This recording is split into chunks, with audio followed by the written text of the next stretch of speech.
Hare Krishna. Welcome everyone to our Sunday reading Kṛṣṇa book to Srila Prabhupada here in his most sacred room in Vrindavan. And as always, we would like to offer our respectful obeisances to Srila Prabhupada and to each other. Namo Vishnuvadaya Krishna Prastaya Bhutale Srimati Bhaktivedanta Swaminiti Namane Namaste Saraswati Deve Gauravani Pacharane Nirvasesha Sunyavadi Paskajadesha Tarane. And to each other, Vanchakalpadrubhyascha Kripa Sindhu Bhyevacha Patitanam Bhavanebhyo Vaishnavebhyo Namo Namaha. So for all of you online, you can turn to chapter 71, Lord Kṛṣṇa and Indraprastha city. And you can note the subtitles at the bottom of your page, and this will help you to follow along. In the presence of the great sage Narada and all the other associates of Lord Kṛṣṇa, Uddhava considered the situation and then spoke as follows. My dear Lord, first of all, let me say that the great sage Narada Muni has requested you to go to Hastinapura to satisfy King Yudhisthira, your cousin, who is making arrangements to perform the great sacrifice known as Rajasuya. I think, therefore, that your lordship should immediately go there to help the king in this great venture. However, although to accept the invitation offered by the sage Narada as primary is quite appropriate, at the same time, my lord, it is your duty to give protection to the surrendered souls. Both purposes can be served if we understand the whole situation. Unless we are victorious over all the kings, no one can perform this Rajasuya sacrifice. In other words, it is to be understood that King Yudhisthira cannot perform this great sacrifice without gaining victory over the belligerent King Jarasandha. The Rajasuya sacrifice can be performed only by one who has gained victory over all directions. Therefore, to execute both purposes, we first have to kill Jarasandha. I think that if we can somehow or another gain victory over Jarasandha, all our purposes will automatically be served.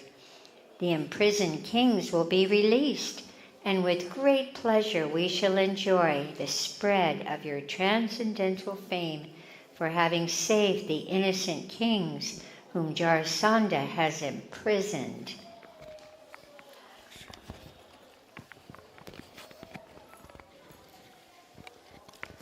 But King Jarasandha is not an ordinary man. He has proved a stumbling block even to great warriors because his bodily strength is equal to the strength of 10,000 elephants. If there is anyone who can conquer this king, he is none other than Bhimasena, because he also possesses the strength of 10,000 elephants. The best thing would be for Bhimasena to fight alone with him. Then there would be no unnecessary killing of many soldiers. In fact, Jarasandha will be very difficult to conquer when he stands with his Akshauhani divisions of soldiers. We may therefore adopt a policy more favorable to the situation. We know that King Jarasandha is very much devoted to the Brahmanas and very charitably disposed towards them. He never refuses any request from a Brahmana. I think, therefore, that Bhimasena should approach Jarasandha in the dress of a Brahmana, beg charity from him, and then personally engage in fighting him. And in order to assure Bhimasena's victory, I think that your lordship should accompany him. If the fighting takes place in your presence, I am sure Bhimasena will emerge victorious, for your presence makes everything impossible possible. Indeed, Lord Brahma creates this universe and Lord Shiva destroys it simply through your influence.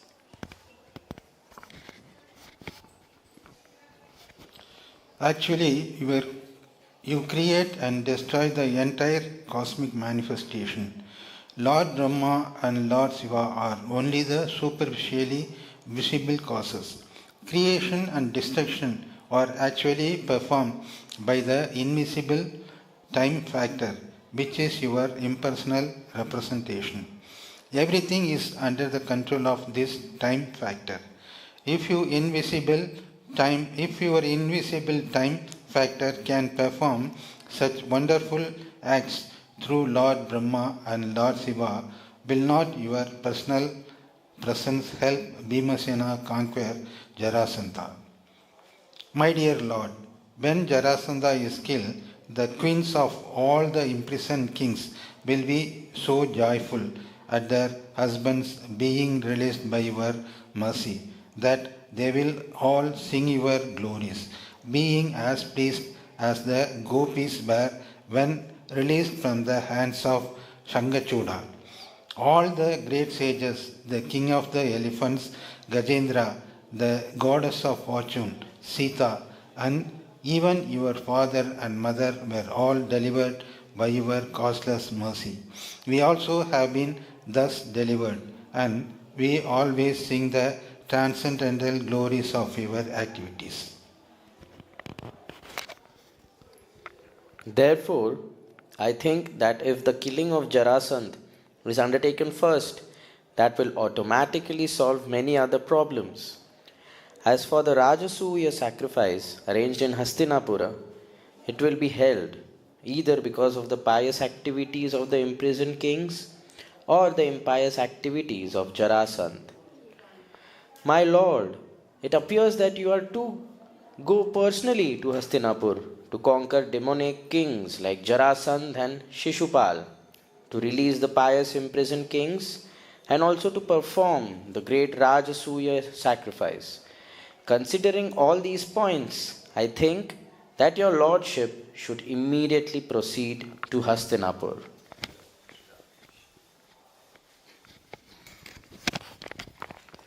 This advice of Uddhava's was appreciated by all who were present in the assembly. Everyone considered that Lord Kṛṣṇa's going to Hastinapur would be beneficial from all points of view. The great sage Narada, the elder personalities of the Yadu dynasty, and the supreme personality of Godhead Kṛṣṇa himself all supported the statement of Uddhava. Lord Kṛṣṇa then took permission from his father Vasudeva and grandfather Ugrasen, and he immediately ordered his servants Daruka and Jaitra to arrange for travel to Hastinapur.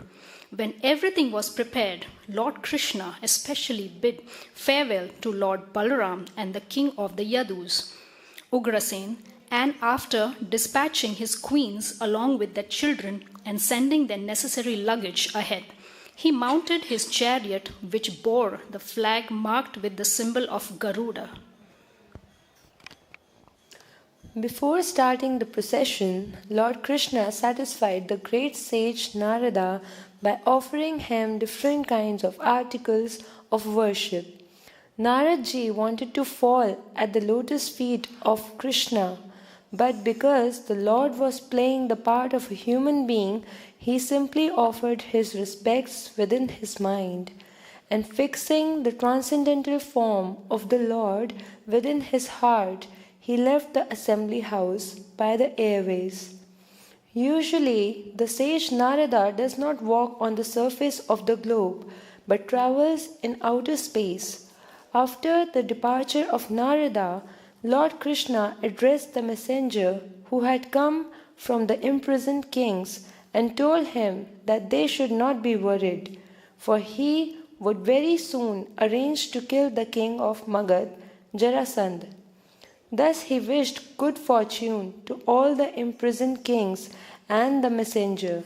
After receiving this assurance from Lord Kṛṣṇa, the messenger returned to the imprisoned kings and informed them of the happy news of Lord's forthcoming visit.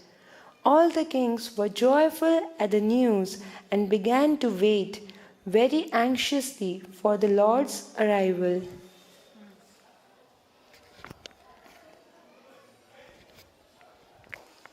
The chariot of Lord Kṛṣṇa started for Hastinapura, accompanied by many other chariots, along with elephants, cavalry, infantry, and similar royal paraphernalia. Bungles, drums, trumpets, conch shells, and horns all produced a loud, auspicious sound which vibrated in all directions. The 16,000 queens, headed by the goddess of fortune Rukmani Devi, the ideal wife of Lord Kṛṣṇa, and accompanied by their respective sons, all followed behind Lord Kṛṣṇa.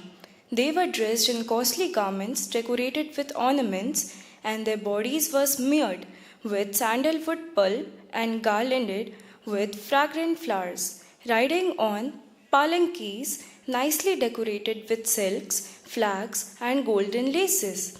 They followed their exalted husband Lord Kṛṣṇa.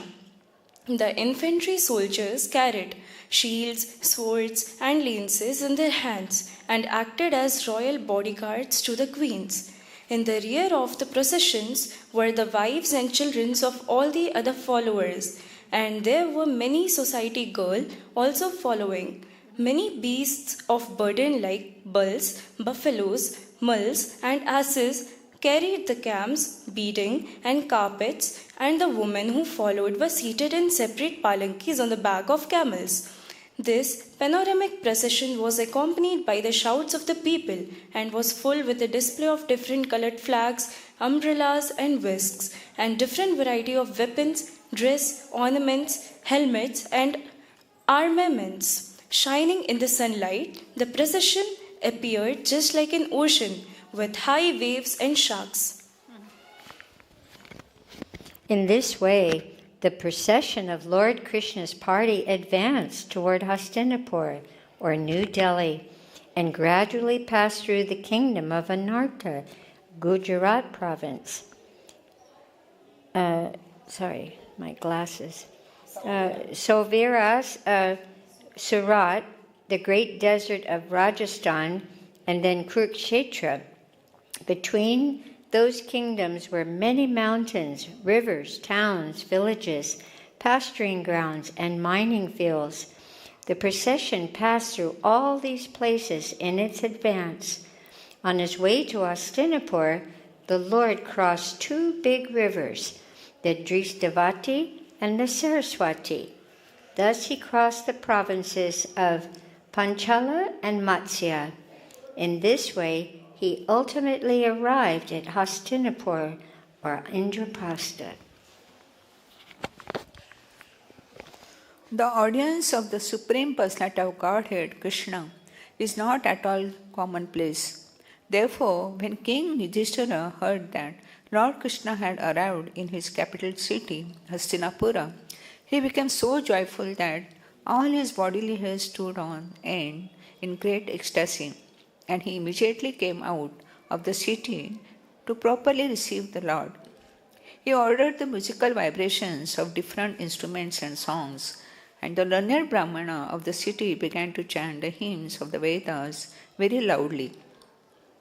Lord Kṛṣṇa is known as the Rishikesha, the master of the senses, and King Yudhishthira went forward to receive him exactly as the senses meet the consciousness of life. King Yudhishthira was the elder cousin of Kṛṣṇa. Naturally, he had great affection for the Lord, and as soon as he saw him, his heart became filled with great love and affection. He had not seen the Lord for many days, and therefore he thought himself most fortunate to see the Lord present before him. The king therefore embraced Lord Kṛṣṇa again and again in great affection.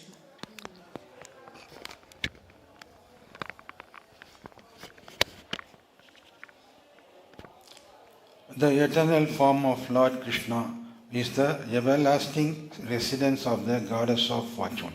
As soon as King Yudhishthira embraced him, he became free from all the contamination of material existence. He immediately felt transcendental bliss and merged in an ocean of happiness. There were tears in his eyes and his body shook in ecstasy. He completely forgot that he was living in this material world. After this, Bhimsena, the second brother of the Pandavas, smiled and embraced Lord Kṛṣṇa, thinking of him as his own maternal cousin. And thus he also merged in great ecstasy. Bhimasena was so filled with ecstasy that for the time being he forgot his material existence. Then Lord Sri Krishna himself embraced the other three Pandavas, Arjuna, Nagula and Sakadeva. The eyes of all three brothers were inundated with tears, and Arjuna embraced Krishna again and again because they were intimate friends.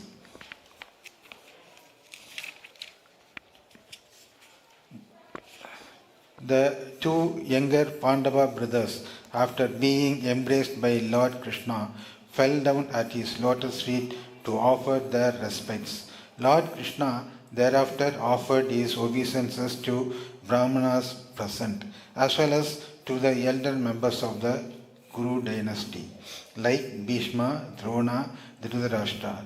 There were many kings of different provinces, such as Kuru, Sinjaya and Kegaya, and Lord Kṛṣṇa duly reciprocated greetings and respects with them. The professional reciters like the Sutas, Magadas and Mandis, accompanied by the Brahmanas, offered their respectful prayers to the Lord. Performing artists like the Gandharvas as well as the royal jokers began to play their Panava drums, conch shells, kettle drums, venas, mridangas and bugles, and they exhibited their dancing art to please the Lord. Thus the all-famous Supreme Personality of Godhead, Lord Kṛṣṇa, entered the great city of Hastinapura, which was opulent in every respect. While Lord Kṛṣṇa was entering the city, all the people talked amongst themselves about the glories of the Lord, praising his transcendental name, qualities, form, and so on.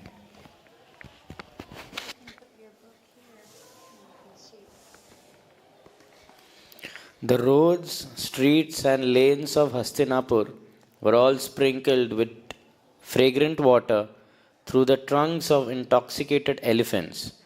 In different places of the city, there were colorful festoons and flags decorating the houses and streets.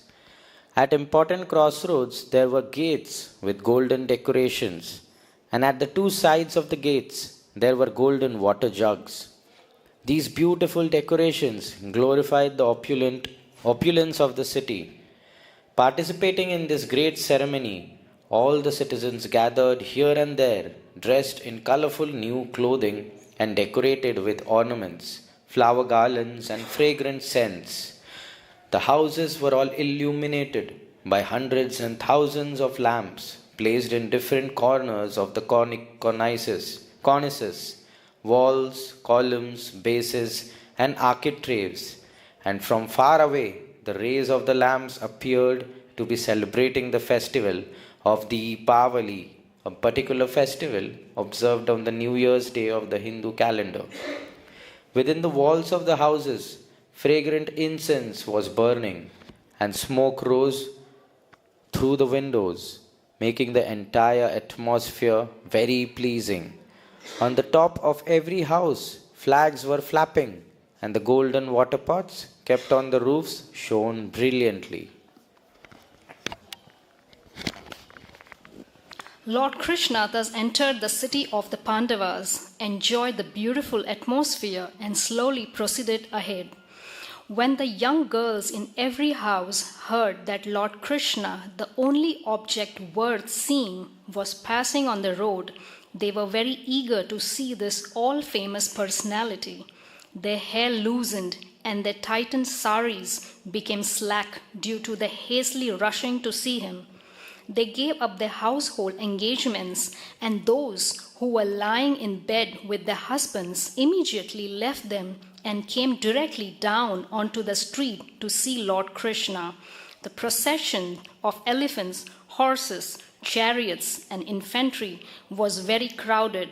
Some of the girls, being unable to see properly in the crowd, got up on the roofs of the houses. Pleased to see Lord Kṛṣṇa passing with his thousands of queens, they showered flowers on the procession, embraced Lord Kṛṣṇa within their minds, and gave him a hearty reception.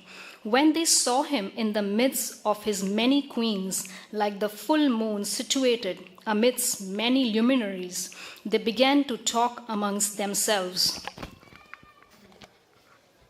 One girl said to another, "My dear friend, it is very difficult to guess what kind of pious activities these queens have performed, for they are always enjoying the smiling face and loving glances of Kṛṣṇa." While Lord Kṛṣṇa was thus passing on the road, at intervals some of the citizens, who were all rich, respectable, and freed from sinful activities, presented auspicious articles to the Lord, just to offer him a reception to the city. Thus they worshipped him as humble servitors.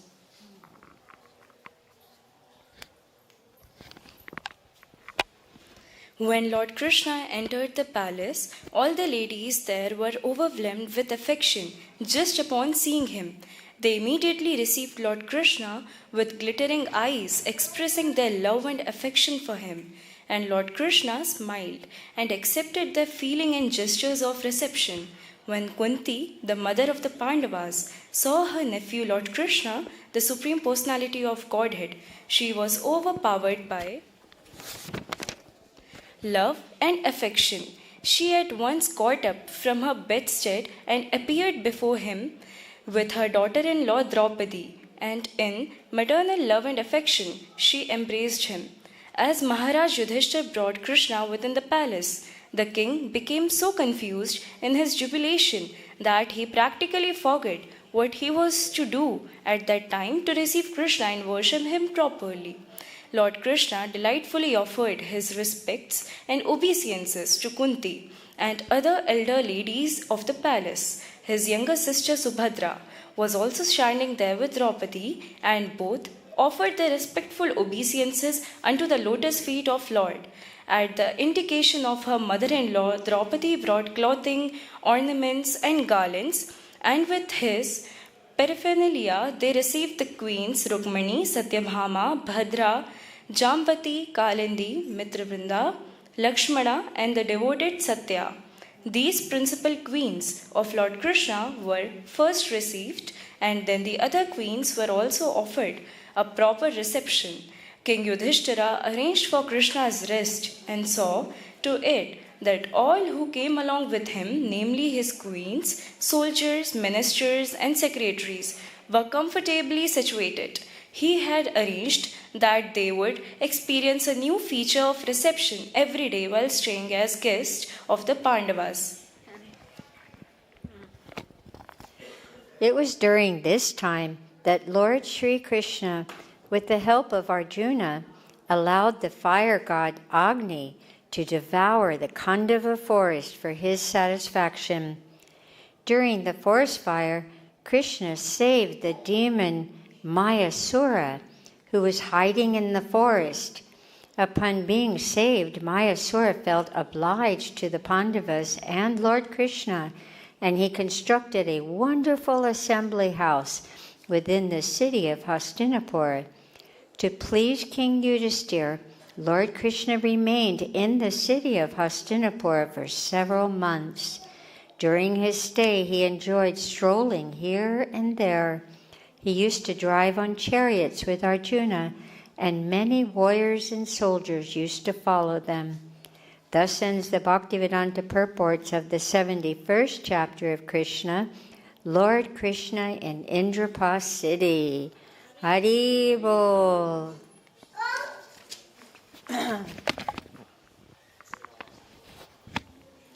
Chapter 72. The Liberation of King Jarasandha. In the great assembly of respectable citizens, friends, relatives, brahmanas, sages, kshatriyas, and vaishyas, in the presence of all, including his brothers, King Yudhishthira, directly addressed Lord Krishna as follows. My dear Lord Krishna, the sacrifice known as the Rajasuya Yajna is to be performed by the emperor, and it is considered the king of all sacrifices. By performing this sacrifice, I wish to satisfy all the demigods who are your empowered representatives within the material world. And I wish that you will kindly help me in this great venture so that it may be successfully executed. As far as the Pandavas are concerned, we have nothing to ask. We are personally fully satisfied to be your devotees. As you say in Bhagavad Gita, persons bewildered by material desires worship the demigods. But my purpose is different.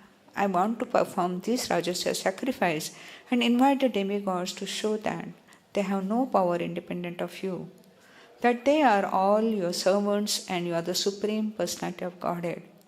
Foolish persons with a poor fund of knowledge consider your lordship an ordinary human being.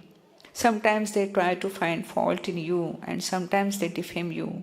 Therefore, I wish to perform this Rajasuya Yajna.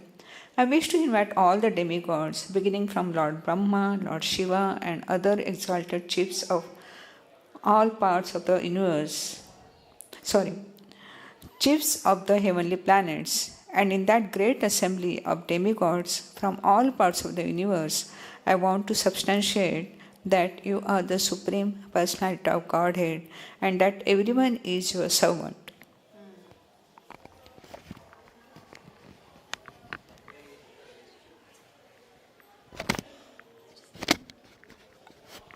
My dear Lord, those who are constantly in Krishna consciousness and who think of your lotus feet or your shoes are certainly free from all contamination of material life.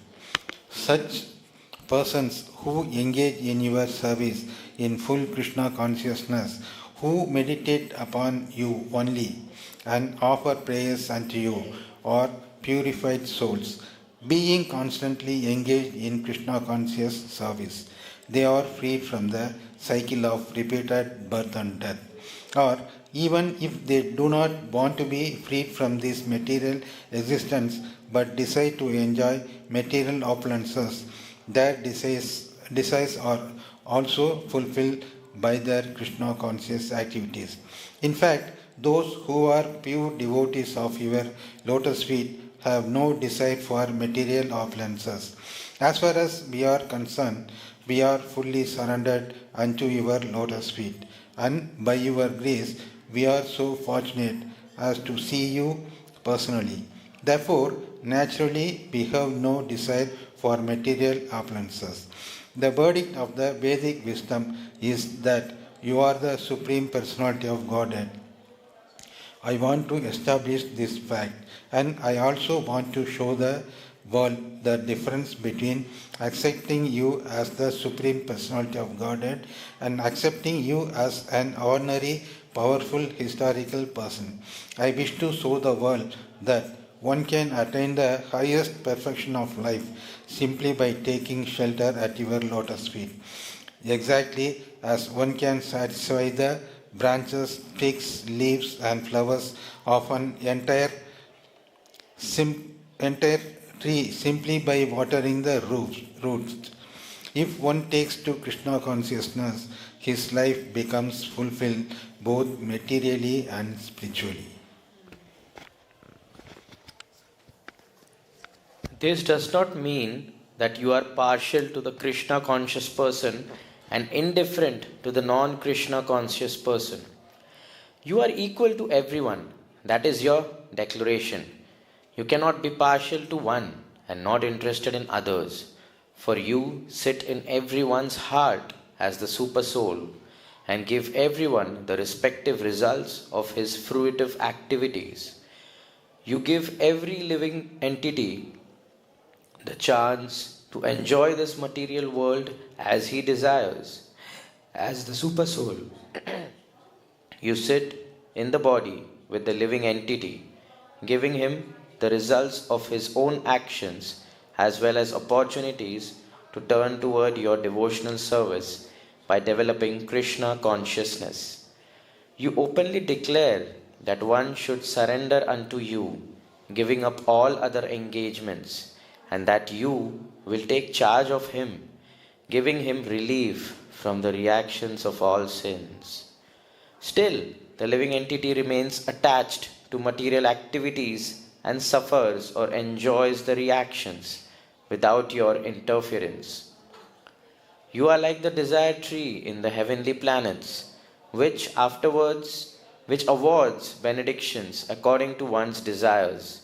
Everyone is free to achieve the highest perfection, but if one does not so desire, then your awarding of lesser benedictions is not due to partiality. Here, just pass to her. You just read now, then we'll go in a circle. Okay. On hearing. On hearing this statement by King Yudhishthira, Lord Krishna replied as follows: My dear King Yudhishthira, O killer of enemies, O ideal justice personified, I completely support your decision to perform the Rajasuya sacrifice. After you perform this great sacrifice, your good name will remain well established forever in the history of human civilization.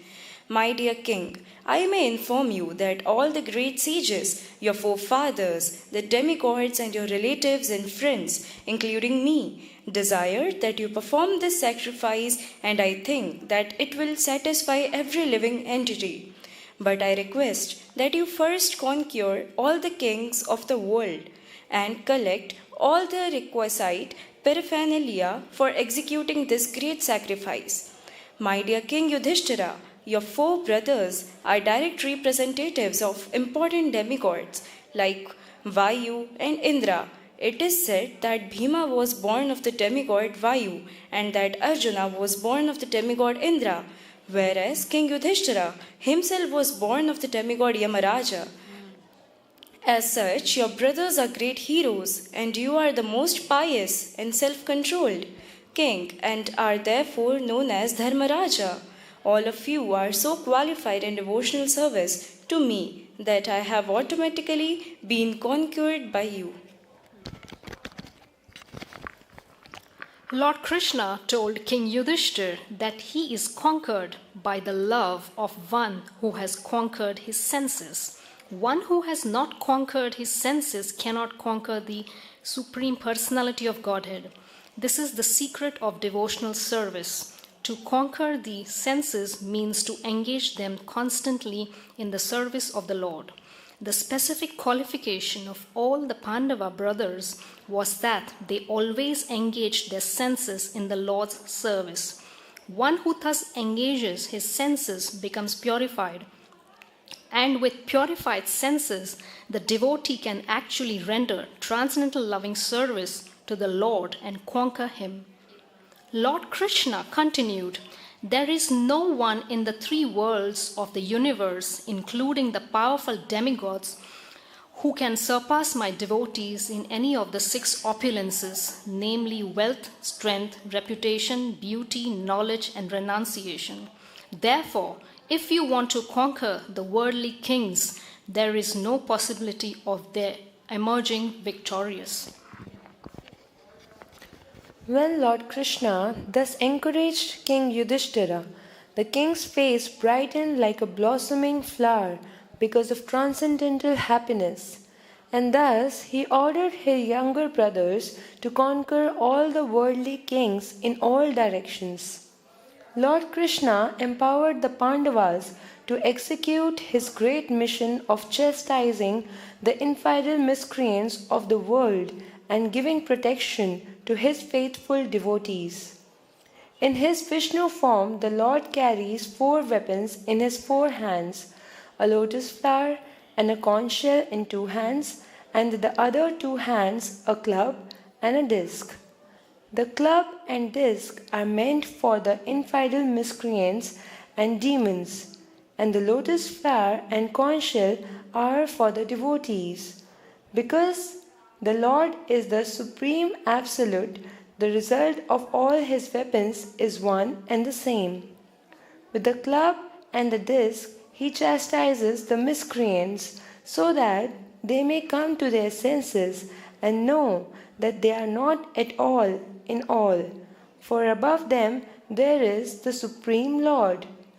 And by bugling with the conch shell and offering blessings with the lotus flower, he always assures the devotees that no one can vanquish him, even in the greatest calamity.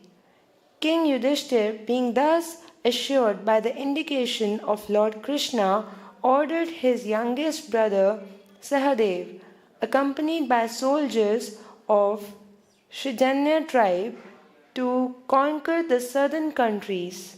Similarly, he ordered Nakula, accompanied by the soldiers of Matsyadesh, to conquer the kings of the western side. He sent Arjuna, accompanied by the soldiers of Kekaya Desh, to conquer the kings of the northern side. And he ordered Bhimsen, accompanied by the soldiers of Madhya Desh, to conquer the kings on the eastern side. It may be noted that by dispatching his younger brothers to conquer in different directions, King Yudhishthira did not actually intend that they declare war upon the kings. Actually, the brothers started for different directions to inform the respective kings about King Yudhishthira's intention to perform the Rajasuya sacrifice. The kings were thus informed that they were required to pay taxes for the execution of the sacrifice. This payment of taxes to Emperor Yudhishthira meant that the king accepted subjugation before him. In case of a king's refusal to act accordingly, there was certainly a fight. Thus, by their influence and strength, the brothers conquered all the kings in different directions, and they were able to bring in abundant taxes and presentations, which they brought before King Yudhishthira. King Yudhishthira was very anxious. However, when he heard that King Jarasandha of Magadha did not accept his sovereignty, seeing King Yudhishthira's anxiety, Lord Kṛṣṇa informed him of the plan explained by Uddhava for conquering King Jarasandha. Bhimasena, Arjuna and Lord Kṛṣṇa then started together for Girivraja, the capital city of Jarasandha, dressing themselves in the garb of Brahmanas. This was the plan devised by Uddhava before Lord Kṛṣṇa started for Hastinapura, and now it was given practical application. King Jarasandha was a very dutiful householder, and he had great respect for the Brahmanas. He was a great fighter, a Kshatriya king, but he was never neglectful to the Vedic injunctions. According to the Vedic injunctions, the Brahmanas are considered to be the spiritual masters of all other castes. Lord Kṛṣṇa, Arjuna and Bhimasena were actually Kshatriyas, but they dressed themselves as Brahmanas. And at the time when King Jarasandha was to give charity to the Brahmanas and receive them as guests, they approached him.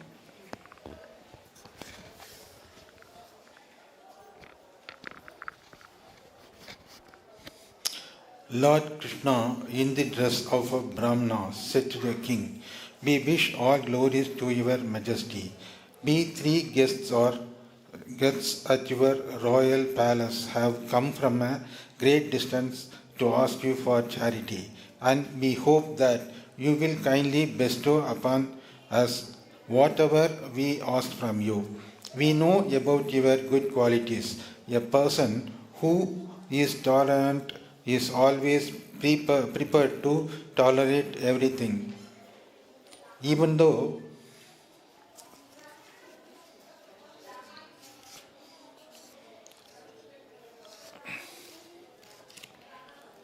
distrustful. But just as a criminal can perform the most abominable acts, A great charitable person like you can give anything and everything for which he is asked. For a great personality like you, there is no distinction between relatives and outsiders. A famous man lives forever, even after his death. Therefore, a person who is completely fit and able to execute acts which will perpetuate his good name and fame and yet does not do so becomes abominable in the eyes of great persons. Such a person cannot be condemned enough, and his refusal to give charity is lamentable throughout his whole life.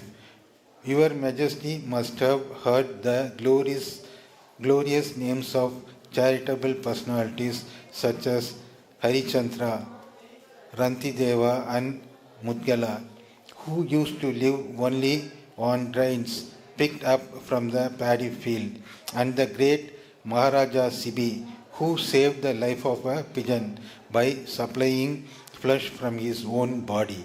These great personalities have attained immortal fame simply by sacrificing the perishable body. Lord Kṛṣṇa, in the garb of a Brahmana, thus convinced Jarasandha that fame is imperishable, but the body is perishable. If one can attain imperishable name and fame by sacrificing his perishable body, he becomes a very respectable figure in the history of human civilization.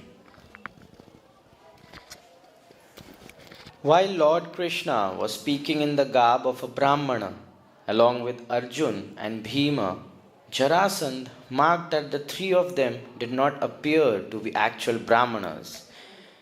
There were signs on their bodies by which Jarasandha could understand that they were Kshatriyas. Their shoulders were marked with impressions due to carrying bows. They had beautiful bodily structure, and their voices were grave and commanding. Thus, he definitely concluded that they were not Brahmanas but Kshatriyas. He also thought that he had seen them somewhere before. But although these three persons were Kshatriyas, they had come to his door begging alms like Brahmanas. Therefore, he decided that he would fulfill their desires in spite of their being Kshatriyas, because they had already diminished their position by appearing before him as beggars. Under the circumstances, he thought, I am prepared to give them anything. Even if they ask for my body, I shall not hesitate to offer it to them. In this regard, he began to think of Bali Maharaj. Lord Vishnu, in the dress of a Brahmana, appeared as a beggar before Bali and snatched away all of his opulence and his kingdom. He did this for the benefit of Indra, who, having been defeated by Bali Maharaj, was bereft of his kingdom. Although Bali Maharaj was cheated, his reputation as a great devotee, able to give anything and everything in charity, is still glorified throughout the three worlds. Bali Maharaj could guess that the Brahmana was Lord Vishnu himself, and he had come to him just to take away his opulent kingdom on behalf of Indra. Bali's spiritual master and family priest Shukracharya repeatedly warned him about this. Yet Bali did not hesitate to give in charity whatever the Brahmana wanted. And at last he gave up everything to that Brahmana. It is my strong determination, thought Jarasandha, that if I can achieve immortal reputation by sacrificing this perishable body, I must act for that purpose. The life of a Kshatriya who does not live for the benefit of the Brahmanas is certainly condemned.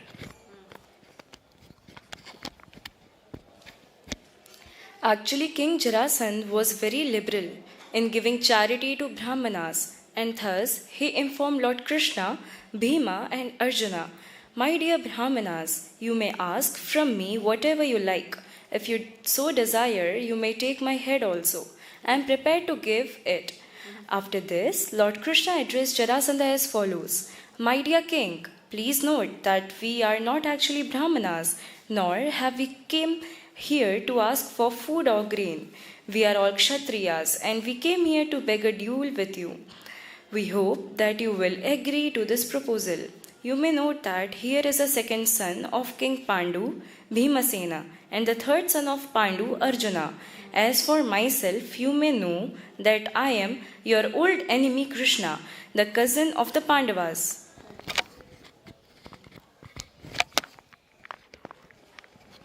When Lord Kṛṣṇa disclosed their disguise, King Jarasandha laughed very loudly, and then in great anger and in a grave voice he exclaimed, "You fools! If you want to fight with me, I immediately grant your request. But Kṛṣṇa, I know that you are a coward. I refuse to fight with you because you become very confused when you face me in fighting. Out of fear of me, you left your own city Mathura, and now you have taken shelter within the sea. Therefore, I must refuse to fight with you. As far as Arjuna is concerned, I know that he is younger than me and is not an equal fighter. I refuse to fight with him because he is not in any way an equal competitor. But as far as Bhimasena is concerned, I think he is a suitable competitor to fight with me." After speaking in this way, King Jarasandha immediately handed a very heavy club to Bhimasena. He himself took another, and all of them went outside the city walls to fight. Bhimsen and King Jarasandha engaged themselves in fighting, and with their respective clubs, which were as strong as thunderbolts, they began to strike each other very severely, both of them being eager to fight. They were both expert fighters with clubs, and their techniques of striking each other were so beautiful that they appeared to be two dramatic artists dancing on stage. When the clubs of Jarasandha and Bhimsen loudly collided, the impact sounded like that of the big tusk of two fighting elephants, or like a thunderbolt in a flashing electrical storm. When two elephants fight together in a sugarcane field, each of them snatches a stick of sugarcane, holds it tightly in its trunk, and strikes the other. At the same time, the sugarcane becomes smashed by such heavy striking. Similarly, when Bhimsen and Jarasandha were heavily striking each other with their clubs on different parts of their bodies, namely the shoulders, arms, collarbone, chest, thighs, waist, and legs, their clubs were torn into pieces. In this way, all of the clubs used by Jarasandha and Bhimsen became ruined, and so the two enemies prepared to fight with their strong-fisted hands. Jarasandha and Bhimsen were very angry, and they began to smash each other with their fists. The striking of their fists sounded like the striking of iron bars, or like the sound of thunderbolts, and the two warriors appeared to be like two elephants fighting. Neither was able to defeat the other. However, both were expert in fighting. They were of equal strength, and their fighting techniques were also equal. Neither Jarasandha nor Bhimsen became fatigued or defeated in the fighting, although they struck each other continuously.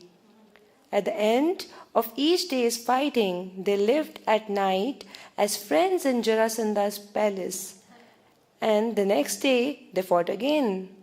In this way, they passed 27 days in fighting.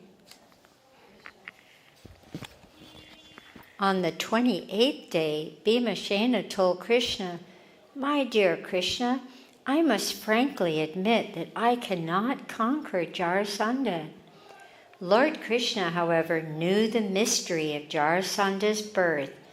Jarasandha had been born in two different parts from two different mothers.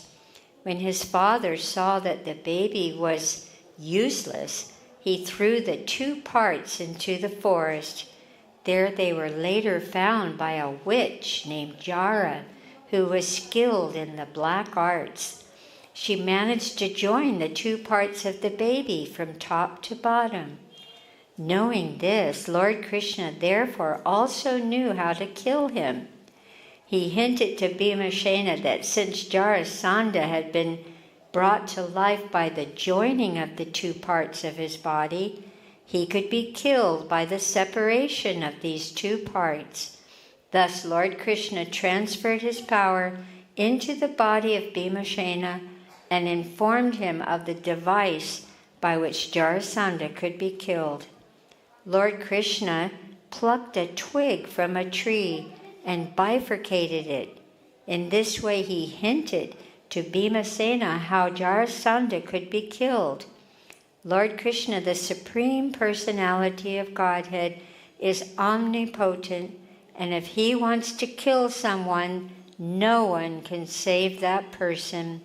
Similarly, if he wants to save someone, no one can kill him.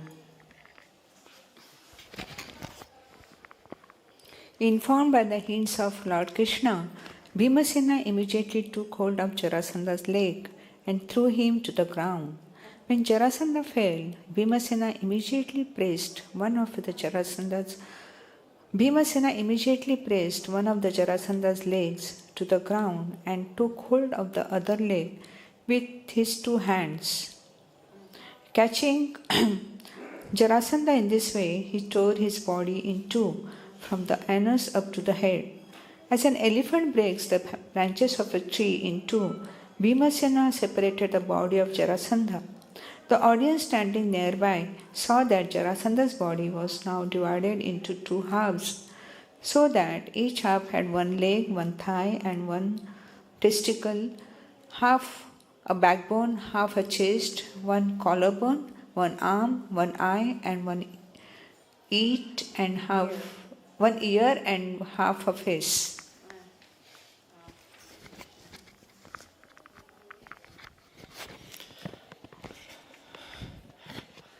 As soon as the news of Jarasandha's death was announced, all the citizens of Magadha began to cry, "Alas, alas!" While Lord Kṛṣṇa and Arjuna embraced Bhīmasena to congratulate him, although Jarasandha was killed, neither Kṛṣṇa nor the two Pandava brothers made a claim to the throne. Their purpose in killing Jarasandha was to stop him from creating a disturbance to the proper discharge of world peace. A demon always creates disturbances, whereas a demigod always tries to keep peace in the world. The mission of the Lord Kṛṣṇa is to protect the righteous and kill the demons who disturb a peaceful situation.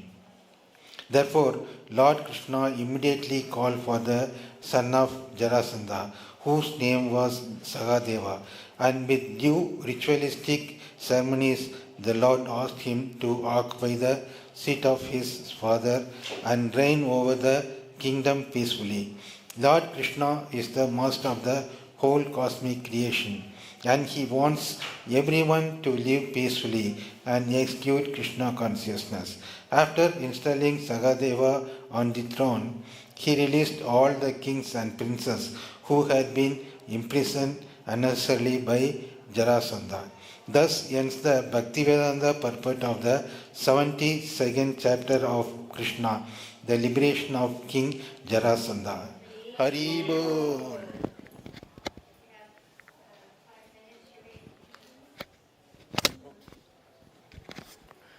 Chapter 73. Lord Kṛṣṇa returns to the city of Hastinapura. The kings and princes released by Lord Kṛṣṇa after the death of Jarasandha were rulers of different parts of the world. Jarasandha was so powerful in military strength that he had conquered all these princes and kings, numbering 20,800. They were all incarcerated within a mountain cave, especially constructed as a fort, and for a long time that situation. When they were released by the grace of Lord Kṛṣṇa, They all looked very unhappy. Their garments were niggardly, and their faces were almost dried up for want of proper bodily care. They were very weak due to hunger, and their faces had lost all beauty and luster. The king's long imprisonment had caused every part of their bodies to become slack and invalid.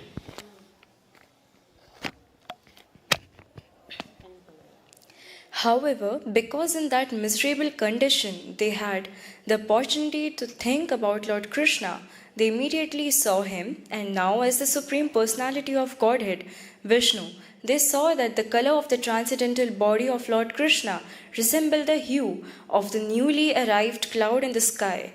He appeared before them nicely covered by yellow silken garments, with 4 hands like Vishnu, and carrying the different symbols of the club, the conch shells, the disc, and the lotus flower.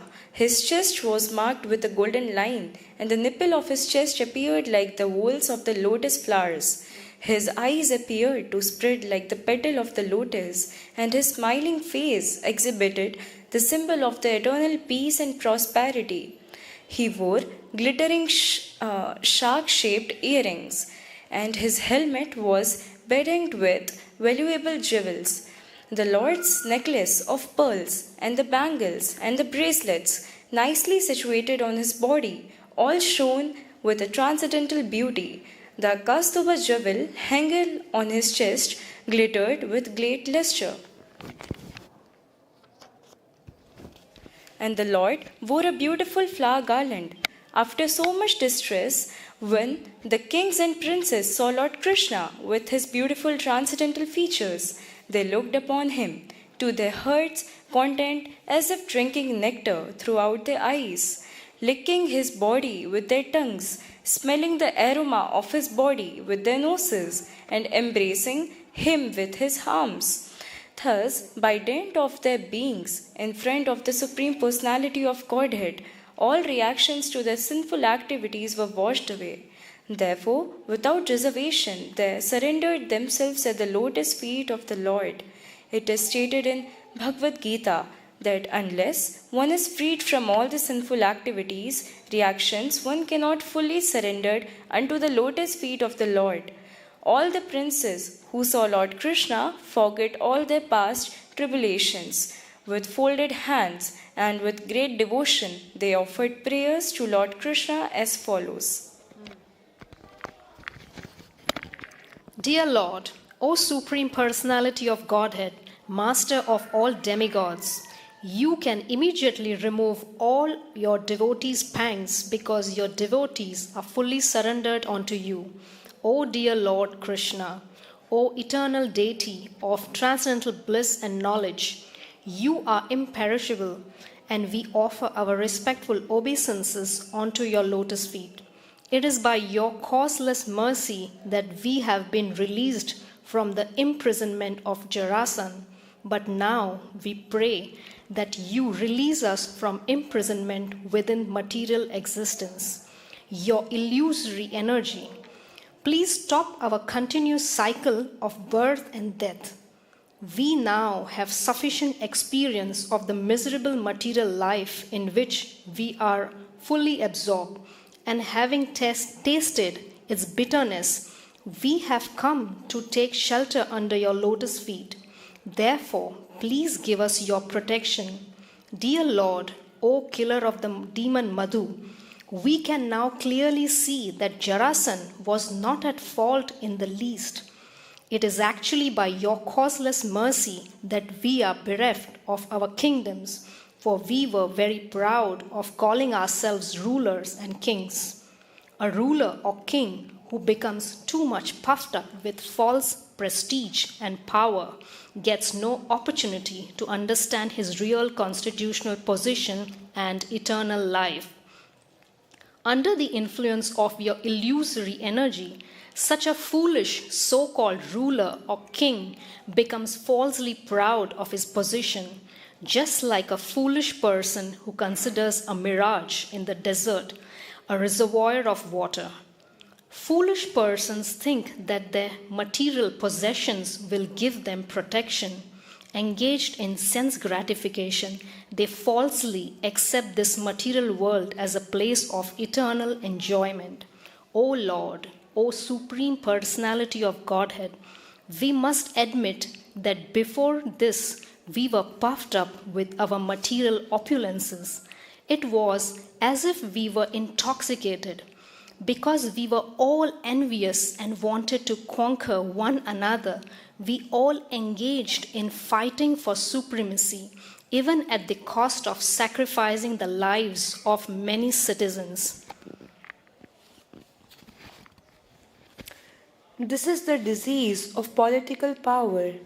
As soon as a king becomes rich in material opulences, he wants to dominate other nations by military aggression. Similarly, mercantile men want to monopolize a certain type of business and control other mercantile groups. Impelled by false prestige and infatuated by material opulences, human society, instead of striving for Krishna consciousness, creates havoc and disrupts peaceful living. Thus, men forget the real purpose of life to attain the favor of Lord Vishnu, the Supreme Personality of Godhead. So, my dear devotees, mark your place, and we'll continue from Lord Krishna returns to the city of Hastinapura next week. This concludes our hour of reading Krishna book to Srila Prabhupada. And as we always do, let us offer our respectful obeisances to Prabhupada and to each other. Namo Om Vishnupadaya Krishna Prasthaya Bhutale Srimati Bhaktivedanta Swaminiti Namane Namaste Saraswati Devi Gauravani Pacharane Nirvasesha Sunyavadi Paskachade Shatarane. And to each other, Vancha Kalpaturubhyascha Kripa Sindhu Bhyevacha Patita Nam Pavanebhyo Vaishnavebhyo Namo Namaha. Jai Srila Prabhupada, Jai Krishna.